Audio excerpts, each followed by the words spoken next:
ఆగ్నేయ బంగాళాఖాతంలో మోంతా తుఫాను ఆంధ్రప్రదేశ్లో ముంచుకొస్తుంది. దీని ప్రభావంతో కోస్తా జిల్లాలో భారీ నుంచి అతి భారీ వర్షాలు పడనున్నాయి. గంటకు 110 కిలోమీటర్ల వేగంతో గాలులు వీస్తాయని అంచనా.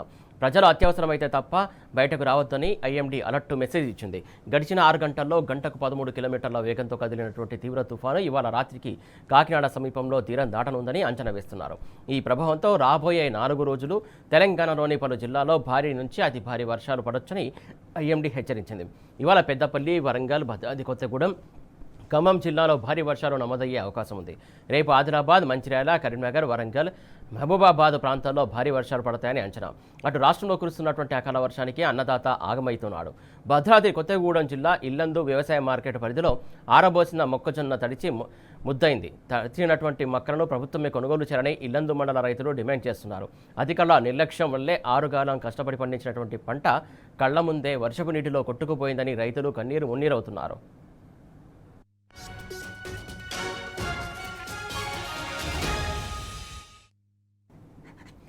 రైట్, దీనికి సంబంధించి తాజా అప్డేట్స్ అందించడానికి మా కరెస్పాండెంట్ లైవ్ ద్వారా సిద్ధంగా అరవింద్.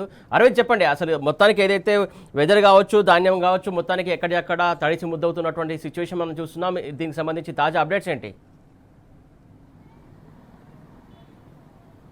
సురేష్, ఏదైతే చూసుకుంటే బంగాళాఖాతంలో ఏర్పడిన అల్పపీడనమే నేడు తుఫానుగా మారి రెండు తెలుగు రాష్ట్రాలకు కూడా భారీ వర్షాలు కూడా కురుస్తాయని కూడా చెప్పుకోవచ్చు. ప్రధానంగా ఏపీ తీర వైపు ఉన్న కూడా ప్రతి ఒక్క దగ్గర కూడా అటు సైడు భారీ వర్షం కూడా పడుతుంది. కొన్ని జిల్లాలకు మాత్రం ఇప్పుడు అక్కడ రెడ్ అలర్ట్ కూడా జారీ చేసినట్టు ప్రధానంగా కనిపిస్తుంది. మరికొన్ని జిల్లాలకు మాత్రం ఫ్లాష్ ఫ్లూడ్స్ అలర్ట్ కూడా వాతావరణ శాఖ అధికారులు కూడా హెచ్చరికలు కూడా వారు జారీ చేశారు. మరియు ప్రధానంగా ఆంధ్రప్రదేశ్కు రావాల్సిన రాకపోకలు కూడా ఇప్పటికే బంద్ చేసినట్టు కూడా అధికారులు తెలియజేశారు. ఒక దిక్కేమో అటు విమాన రాకపోకలు, అటు బస్సు, రైలు రాకపోకలు కూడా అన్ని నిలిపివేసినట్టు కూడా వాతావరణ అధికారులు మరియు అటు జిల్లా యంత్రాంగం కూడా ప్రధానంగా తెలియజేశారు. మరియు ఇంకొక వైపు చూసుకున్న మాత్రం అక్కడ ఇప్పటికే కొన్ని లోతట్టు ప్రాంతాల్లో మరియు అటు సముద్ర తీర ప్రాంతాల్లో ఉన్న ఎఫెక్టెడ్ అయ్యే ప్రజలందరూ కూడా ఇప్పుడే పునరావాస కేంద్రాలకు కూడా వాళ్ళు తరలించారని కూడా ప్రధానంగా తెలుస్తుంది. మరి అటు తెలంగాణ రాష్ట్రంలో కూడా అటు భారీ వర్షం కూడా ఉండే అవకాశాలు ఉన్నాయని కూడా వాతావరణ అధికారులు హెచ్చరికలు కూడా జారీ చేశారు.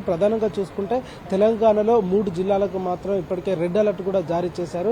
అది ప్రధానంగా భూపాలపల్లి, ములుగు, భద్రాద్రి కొత్తగూడెం, ఖమ్మం ఈ జిల్లాలో మాత్రం ఇప్పటికే భారీ వర్షం కూడా ఉందని కూడా వాతావరణ అధికారులు రెడ్ అలర్ట్ కూడా జారీ చేశారు. దాని తదుపరి రోజున కూడా అటు మధ్య తెలంగాణలో కూడా కొన్ని ప్రాంతాలకు ఆరెంజ్ అలర్ట్ కూడా హెచ్చరికలు కూడా జారీ చేశారు. ప్రధానంగా చూసుకుంటే ఇది రేపు తీరం దాటే అవకాశాలు ఉన్నాయి కాబట్టి తెలంగాణ పైన కొంచెం ప్రభావం తగ్గే అవకాశాలు ఉన్నాయని కూడా వాతావరణ అధికారులు ఇప్పటికే హెచ్చరికలు కూడా జారీ చేశారు.